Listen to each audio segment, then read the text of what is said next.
गोबारै आखाइ खबनांगौ गासैबो बिनि उनाव कक्लाबारि PCDC-निफ्राय कक्लाबारि PCDC-नि रंजालि सेल्फ हेल्प ग्रुप आं प्रमद बर' बिथांनि जि बिटिआर सरकार दैदेननाय बे सरकारा बिटिआर ओनसोलाव रायजो जानाय गासै माने गुबुन गुबुन जाति जनगोष्ठीनि सुबुं लोगोसे 35 लाख जिखिनि सुबुं अनजिमा दं बेखौ लानानै गुबुन गुबुन थाखोनि सुबुंफोरखौ लानानै बेवहाय गुबुन गुबुन आसनिफोर बानायनाय जादों बिथांखिफोर बानायनाय जादों आरो बै हिसाबैनो एइबार 2022 आरो 2023 मायथाइनि जि रां बावजा बे रां बावजानिफ्राय बिटिआर ओनसोलाव माने 40,000 सेल्फ हेल्प ग्रुपफोर दोङो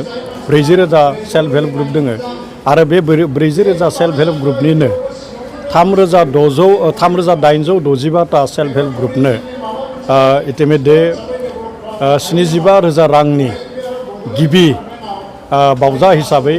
25,000 रां हिसाबै सेल्फ हेल्प ग्रुपफोरनो होनाय जादों आरो बेनिनो दिनै 22 नं कक्लाबारि बियाबनि सिङाव थानाय केसि कलेजाव गासै 91टा सेल्फ हेल्प ग्रुपफोरनो बेवहाय 75,000 रांनि 25,000 रांखौ दिनै बे चेक होनाय हाबाफारि बे हाबाफारिया जादों आरो बे हाबाफारियाव आङो बाहागो लाफैदों दा बेवहाय सेल्फ हेल्प ग्रुपनि आइजोफोरजों सावरायनानै बेखौनो मोनदों बिथांमोना जिखिनि बिटिआर सरकारनिफ्राय जि मोनसे आसनि बे आसनिनि गेजेरजों रां मोननानै बिथांमोना गोजोननायखौ फोरमायदों आरो बे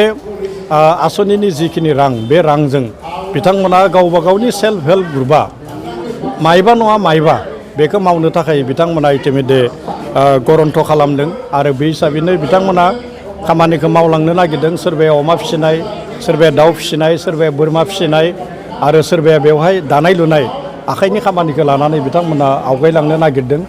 आरो जि सेल्फ हेल्प ग्रुपनि गुबै ओंथि बे ओंथिखौ बिथांमोना थारैनो बिथांमोना बेखौ गुबै ओंथिखौ बाहायनो थाखाय साग्रिद जादों आरो बे हिसाबैनो सेल्फ हेल्प ग्रुपफोरा आवगायलांनो नागिरदों आरो बेखौ मोनथिनानै आंबो बिटिआर सरकारनि बुंथिगिरि हिसाबै गोजोननायखौ मोनदों आरो थारैनो जोङो बेबायदि आवगायनो हायोब्ला बे आथिखालाव जि मोनसे थासारियाव जोंनि रांखान्थियारि थासारिया दोङो बे रांखान्थियारि थासारिया एसेब्लाबो जोङो जौगासार मोनसे थाखोआव जोङो जौगालांनो हागोन आं बेखौ मिजिंथिदों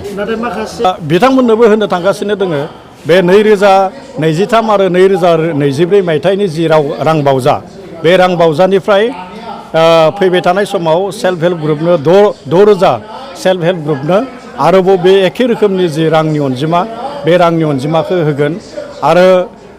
जोंनि बिटिआरनि गाहाय मावफुं सोद्रोमा बिथाङा बुंबाय थादों प्रमद बर' बिथाङा बुंदों दे फैबाय थानाय समाव जोङो खेबथाम आरोबाव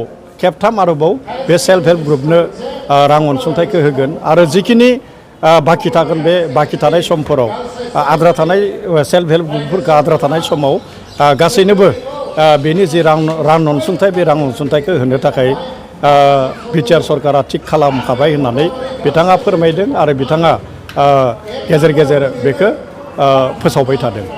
आथिखालाव नोंथांमोना बिटिआर सरकाराव जौगानायनि मा हाबाफारि लादों दा बेनि अनगायैबो आं दहायनो बुंदों दे बिटिआर सरकारा खालि सेल्फ हेल्प ग्रुपखौल' माने थांखियाखै बेवहाय फरायसाफोरखौबो थांखिनानै आसनि दोङो गियान सोरां बिथांखि होननानै बुंदों आरो एखेबारे जायखौ जोङो माने मेरिटरियास स्टुडेन्टस होननानै बुङो बे मेरिटरियास स्टुडेन्टखौबो जोङो टारगेट खालामनानै बिटिआर सरकारा माने मोनब्रै आयदायाव खामानि मावबाय थानायखौ जोङो नुनो मोन्दों जायखौ बड'फा माने सुपार 50 जाय मा होननानै बुंदों मेलेमजिबि गथ'फोरा मेरिटरियास स्टुडेन्टफोरा जायफोरा इन्डियान एडमिनिस्ट्रेटिभ सार्भिसाव थांनो नागिरो जाय मेरिटरियास स्टुडेन्टफोरा आसाम सिभिल सार्भिसाव थांनो नागिरो जाय मेरिटरियास स्टुडेन्टफोरा माने मेडिकेल लाइनाव थांनो नागिरो आरो जाय मेरिटरियास स्टुडेन्टफोरा इन्जिनियारिं लाइनाव थांनो नागिरो बेबायदि फरायसाफोरखौ बोसोरसेयाव बे मोनब्रै आयदायाव सा बाजि सायख'नानै बेखौ माने बेसेन नाङि जि मोनसे कचिं बे कचिंखौ बिटिआर सरकारनिफ्राय होबाय थानाय जादों माखासेखौ दिल्लीयाव लाखिनानै खायसेखौ गुवाहाटीनि माखासे माने कचिं सेन्टाराव लाखिनानै आरो माखासेखौ क'क्राझाराव लाखिनानै बिनि जि मोनसे कचिं बे कचिंखौ बिटिआर सरकारनिफ्राय होनाय जादों बेनि अनगायैबो जोंनि बिटिआर ओनसोलाव फिसा माने बेफार फालांगि खालामग्रा जों आइजोफोर जोङो नुदों जोंहा माने बेवहाय सुबुंफोर जोङो नुनो मोन्दों बे बिथांमोननि जिखिनि फिसा माने बेफार फालांगि बे बेफार फालांगिखौ जौगाहोनो थाखाय बिथांमोननो जि मोनसे रां अनसुंथाइ बे रां अनसुंथाइखौ बिटिआर सरकारनिफ्राय होनाय जादों आरो बिटिआर सरकारा मैयायो भारतनि उदांस्रि सान 15 आगस्ट बे 15 आगस्टजों लोब्बा लाखिनानै मैयायो 77थि उदांस्रि सान बेजों लोब्बा लाखिनानै बेवहाय माखासे जायखौ जोङो आनएमप्लयड इउथ होननानै बुङो बे आनएमप्लयड इउथफोरखौ खामानि होनायनि थांखियै जि 4 जिल्ला दङ बे 4 जिल्लानि फिन रोदोमखां होननाय जि मोनसे मा होनना दङ आफाद दङ बे आफादनि जोहै 4 जिल्लानि मोनब्रै ग्रुपनो बेवहाय 24 लाख बेवहाय रां अनसुंथाइ होनाय जादों आरो बेनि अनगायैबो जाय सुबुङा जाय न'खरा मोजाङै अमा फिसिदों बे अमा फिसिग्रा न'खरफोरनोबो सुबुंफोरनोबो 2 लाख रां होनाय रां अनसुंथाइ होनाय जिखिनि हाबाफारि बे हाबाफारिया मैया 15 आगस्ट बेवहाय जागायजेनदों आरो बै हिसाबै बिटिआर ओनसोलाव गुबुन जिखिनि बिथांखिफोर माइनाव सोराङानो होन गियान सोराङानो होन अनसाय बिथांखियानो होन रग निर्मुल बिथांखियानो होन बेबायदि माखासे बिथांखिफोरा सोलिगासिनो दङ आरो बेनि अनगायैबो आथिखालाव